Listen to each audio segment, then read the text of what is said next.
Paano nga ba magkaroon ng grocery? Siyempre, unang-una kailangan natin mag-install nito. Punta lamang po kayo sa Play Store.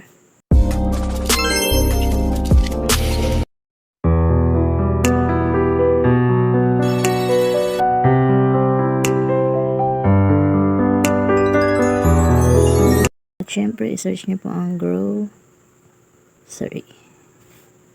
Ayan po ang kanyang itsura, yung parang GS. Ayan. Install nyo lang po yan. At kapag meron na kayong app, syempre open nyo lang yan. Tapos makikita nyo ang kanyang mga paninda. Ayan, kung paano kayo dyan mag-order, madali lang. Syempre, magkaroon kayo ng account muna. Ayan, dapat may account po muna kayo. Kay grocery. Kapag tuloy-tuloy lang po ang inyong pag-order dito, ay pwede nyo po ma-avail ang e-lista, which is, pagka-deliver sa inyo ng paninda, pwedeng hindi nyo muna siya bayaran. 7 days after pagka-deliver, doon nyo siya pwede bayaran. Yun, it's up to you. Pero pwede din po dito mag-e-load, yun, dagdag negosyo, or bills payment. Yan, tapos, pwede nyo po matrack ang inyong mga orders, kung nasaan na siya, ganun.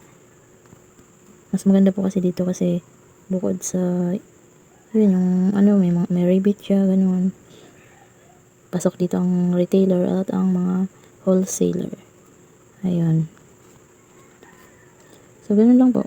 Mabilis lang po pag-aralan yung mga apps Ayan.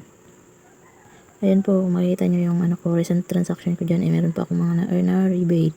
Rebate earned. Diba? And then, yung rebate po ay mapupunta siya dito sa wallet. Ayan o. Yung laman po ng wallet na to is pwede nyo po ipang-load. Or pwede nyo rin po gamitin purchase ng product. Yun. Diba ganda? So, ganun lang po. Ayan, dumating na ang ating order from grocery. 6 na box.